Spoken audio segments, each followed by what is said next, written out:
kind of like a reversal that they have to do.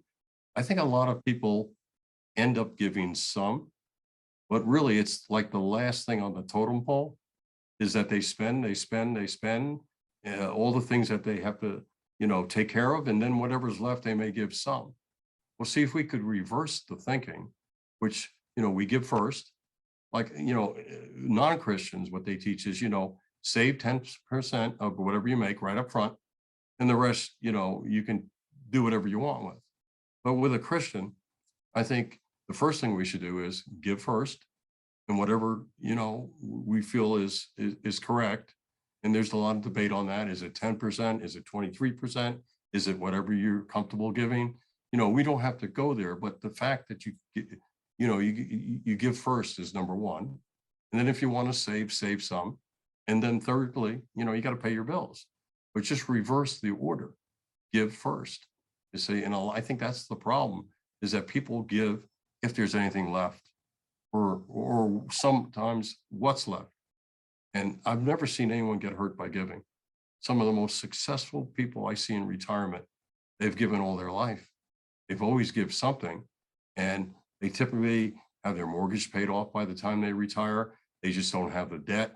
And the problem is, and that's another reason how we can give better, is there's so many things in the way. We take on, like, I don't need to drive the fanciest car.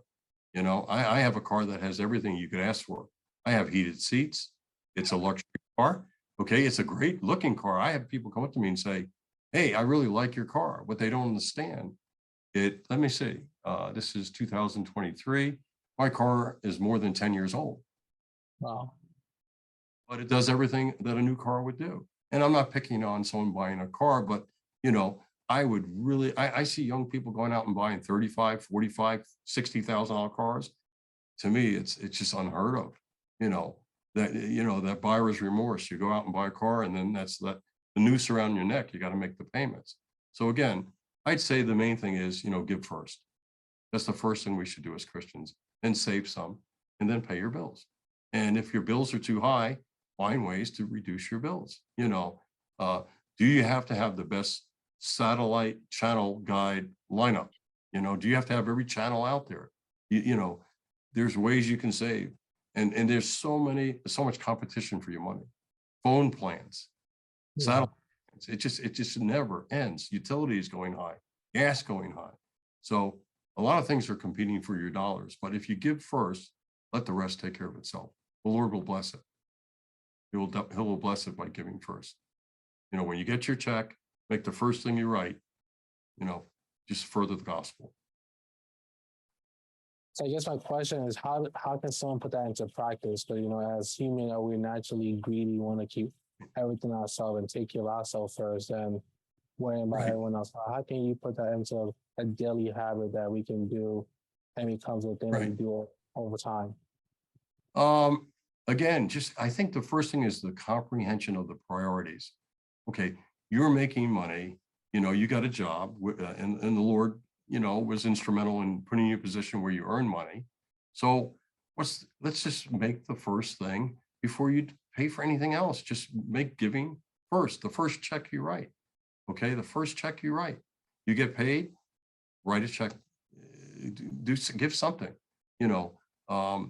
so I think it's just the order. That's the thing, is what's first in your life, you see? And again, we all have to think about our brothers and sisters out here in the way that, not a lot of people are not saved. They haven't heard yet. So we got the word out. So why would that not be our first priority? The first priority can't be saving for ourselves. The first priority can't be having the biggest mortgage payment that we could possibly have, so we have extra bedrooms when people come, So again, I think it's just the thinking is that, what is the priority? The priority is giving, being a good steward, giving some back, okay, furthering the gospel, and then everything else is secondary. And I think people do that all the time, and they live very comfortable lives. I mean, it's not like you're giving away, and what you give, what percentage. I mean, we're probably not going to discuss that today, because there's a lot of different opinions on that. And, I think it comes down to a heart thing, and that's the thing. Let your heart tell you what to do. It's got to be in your heart. the Lord doesn't want a person that really doesn't want to give. What is that? Grudgingly, I think is the term. Is. You know, it's got to be in your heart, and you got to realize the importance of it.